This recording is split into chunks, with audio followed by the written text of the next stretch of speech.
Hello, very beautiful community. It's nice to see you after a difficult couple of health days. It's wonderful to connect. And we're going to talk about a new message from the Russian opposition about how the West shouldn't negotiate with Mr. Putin. And here I need a lot of your help because of my health issues.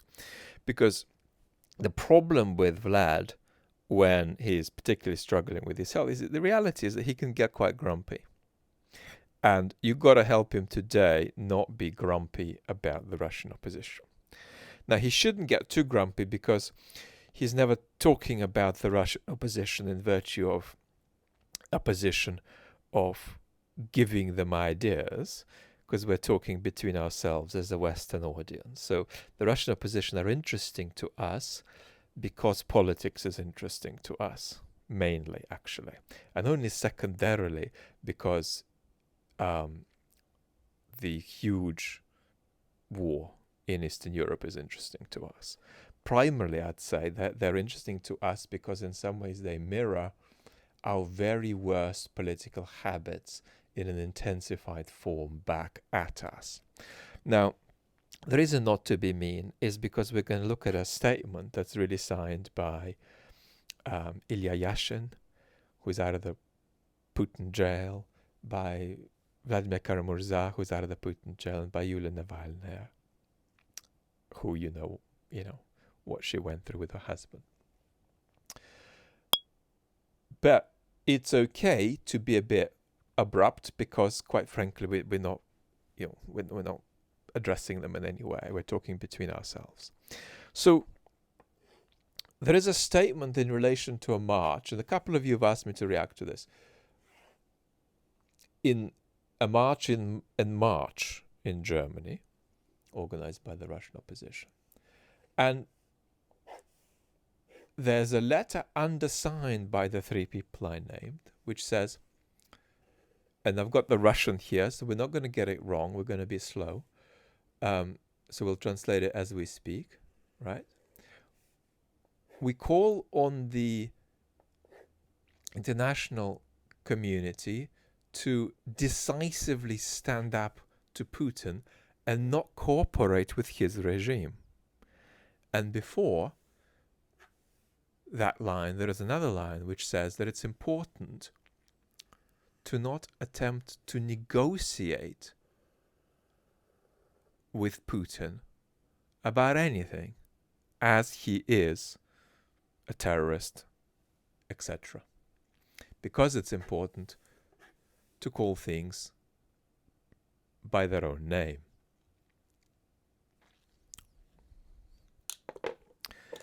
So, Mr. Trump is about to take office, and he is going to try to negotiate an end to the war. He's going to try to negotiate with the Europeans, Zelensky and Putin. And unless this is an accidental statement, at the time of that reality, your position, if you're the Russian opposition, is suddenly to say no negotiations with Mr. Putin.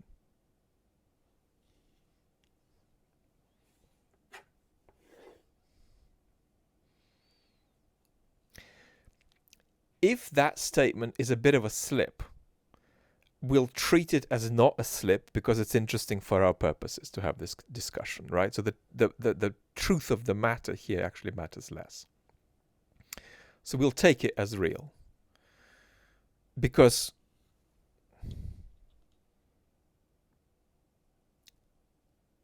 you can be incredibly mature in other dimensions, in dimensions of moral courage, for instance. But politically, that's a pre-teenage statement. Because you are making a moral proclamation that is in a vacuum. But the world isn't a vacuum. The world is full of real events. And you're not tying your proclamation to the real events going on. Because that's not actually an address to Trump to not negotiate. That's actually just a moral proclamation. Because if you were to try to address Trump about not negotiating, you wouldn't do it like that anyway. So it's just a moral statement.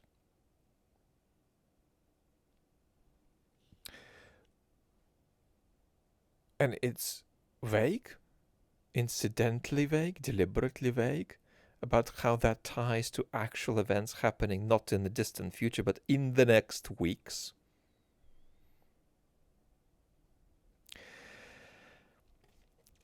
So,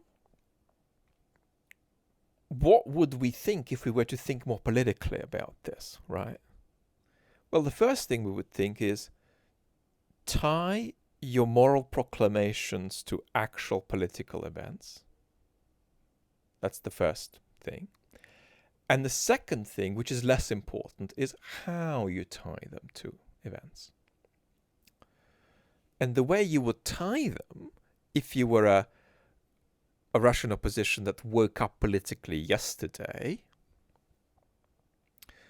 would be by telling the US administration, don't negotiate a victory for Putin. Anders Buch-Nielsen released a video just yesterday, I think, on his channel about that risk, which I recommend.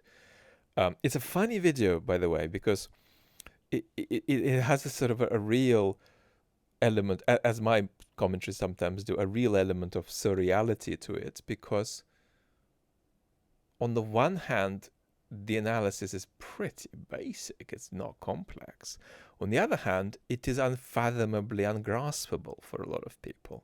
A lot of commentators, a lot of journalists, a lot of people in corridors of power. But the first thing I would say is tie the moral proclamation to political events. And the second thing is, if I'm to mock recommend, because we're not addressing the Russian opposition, we're just talking between ourselves, but if I'm to mock recommend something, I would say, tell the US administration, don't negotiate a hidden victory for Putin. Now, what does that mean? Well, Putin wants either no negotiations, or negotiations that don't lead anywhere, or negotiations that do lead somewhere, but they are ones that leave Ukraine sufficiently vulnerable that they add toxicity to the prospect of Ukraine's governability and therefore become a mode of winning the war for Putin, right? Ungovernability in Ukraine is essentially Putin's political goal. Territorial aspirations are secondary. So for Putin, the process of negotiations and the process of negotiations, possibly plus with an outcome, are a means of winning the war.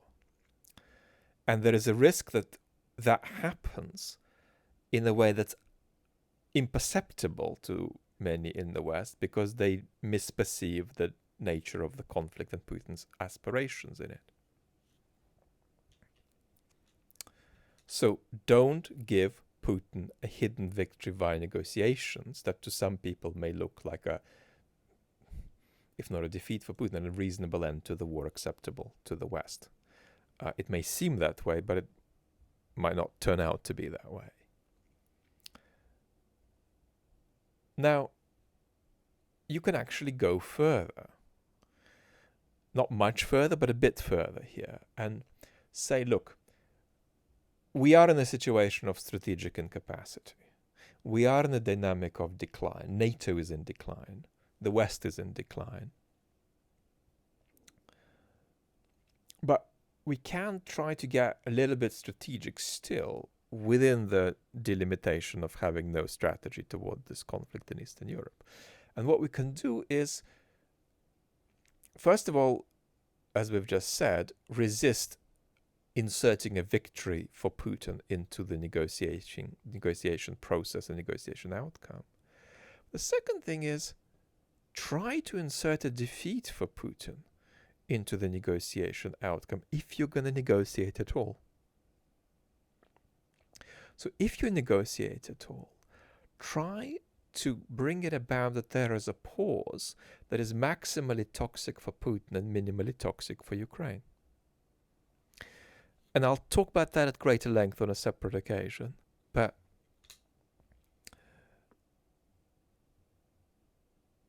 can you manipulate Putin into a cessation of the war that is more destructive for him than he thinks? Because the various ways he's dependent on escalation and arguably war as well. Because you see, it's a mistake to think that simply carrying on the war is necessarily the most destructive thing for Putin. It could be if the West was prepared to support Ukraine into the future. But it could also be that stopping the war could prove destructive for Putin.